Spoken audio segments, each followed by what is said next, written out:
পবিত্র মসজিদে নববীর নতুন ইমাম হিসেবে নিয়োগ পেয়েছেন শেখ সলেহ বিন আওয়াদ আল মাগামসি। সৌদি আরবে জারি হওয়া এক রাজকীয় আদেশে তাকে এই দায়িত্ব দেওয়া হয়েছে, জানিয়েছে সৌদি গেজেট। ১৯৬৩ সালে মদিনায় জন্মগ্রহণ করা শেখ সলেহ আল মাগামসি শৈশব থেকেই ইসলামী শিক্ষায় মনোনিবেশ করেন। পরবর্তীতে তিনি কুরআনের তাফসিরে বিশেষজ্ঞতা অর্জন করে ইসলামী বিশ্বের একজন সুপরিচিত আলেম হিসেবে খ্যাতি লাভ করেছেন। এর আগে তিনি দীর্ঘদিন মসজিদে কুবার ইমাম ও খতিব হিসেবে দায়িত্ব পালন করেছেন। তার কুরআনের ব্যাখ্যা শান্ত, সাবলীল ও প্রাঞ্জল উপস্থাপনার জন্য প্রশংসিত। সমসাময়িক প্রেক্ষাপটের সঙ্গে ধর্মীয় বিষয় যুক্ত করে তিনি বক্তৃতা দেন, যা বিশেষভাবে জনপ্রিয়। সৌদি আরবের ভেতরে এবং বাইরে তার ব্যাপক অনুসারী আছে।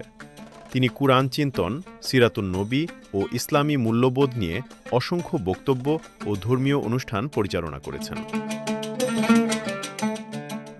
আন্তর্জাতিক ইসলামী সম্মেলন ও সেমিনারে সংযম, ভারসাম্য ও জ্ঞানভিত্তিক উপস্থাপনার জন্য তিনি সমাদৃত।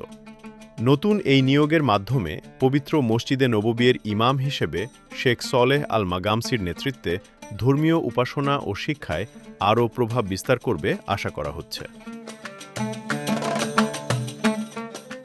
আন্তর্জাতিক ডেস্ক, কাল প্রকাশ।